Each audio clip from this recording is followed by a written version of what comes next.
Hello everyone, welcome back to the channel. आज का topic है levels of description.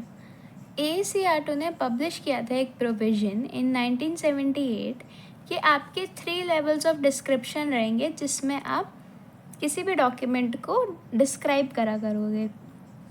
First level of description में आप मिनिमम इन्फॉर्मेशन प्रोवाइड करते हो जो नेसेसरी होती है किसी डॉक्यूमेंट को आइडेंटिफाई करने के लिए।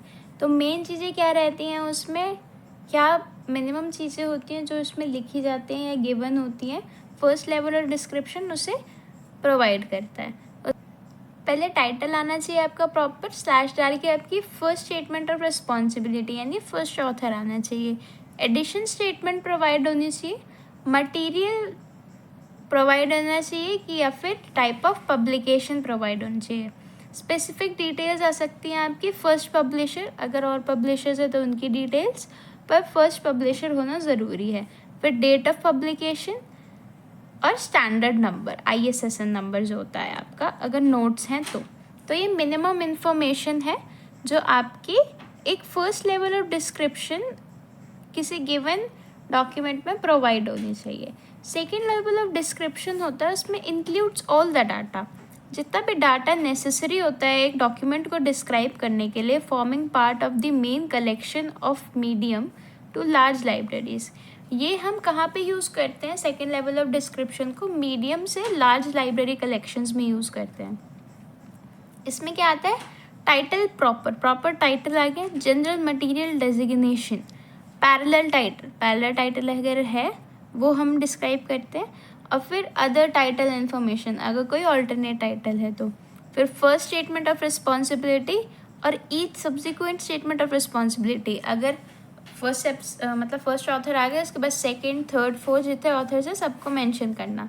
फिर एडिशन स्टेटमेंट आ गई, फिर उसमें भी फर्स्ट स्टेटमेंट ऑफ रिस्पॉन्सिबिलिटी कि किसने एडिट किया था, अगर वो एक ही एडिटर है तो उनकी आएगी डिटेल्स या फिर नाम आएगा, और अगर और हैं तो उन सब की डिटेल्स आ जाएंगी।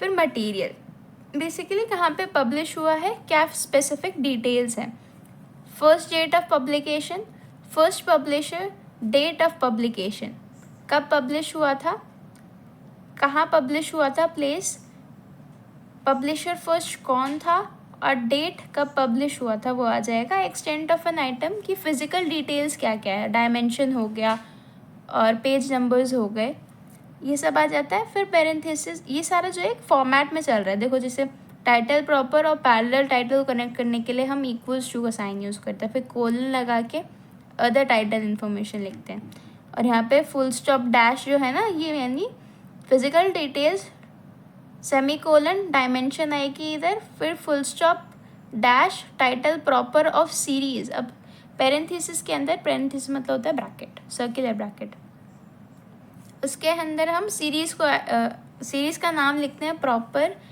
स्लैश डाल के स्टेटमेंट ऑफ रिस्पॉन्सिबिलिटी कि किसने वो सीरीज़ पब्लिश करी थी, कौन ऑथर था उसका, ठीक है। फिर कॉमा डाल के ISSN ऑफ सीरीज़, किस जो सीरीज़ चल रही है उसका ISSN नंबर क्या है। फिर नंबरिंग विद द सीरीज़ कि वो जो आपने बुक आई है वो सीरीज़ के अकॉर्डिंग कौन से नंबर पे आई है, फर्स्ट पे आई है, सेकंड पे आई है, फोर्थ पे आई है, 24th पे आई है, ये सारी डिटेल्स। फिर ISS ये कंप्लीट हो जाता है आपका। फिर टाइटल ऑफ सब सीरीज़, अगर कोई सब सीरीज़ है तो उसका टाइटल, फिर ISSN ऑफ सब सीरीज़, नंबरिंग विद इन सब सीरीज़। तो ऐसे सारी डिटेल्स जो होंगी सीरीज़ के बारे में भी प्रोवाइड कर दी जाएगी। फिर पैरेंथेसिस क्लोज यानी bracket close, full stop dash, note section आ जाता है आपका।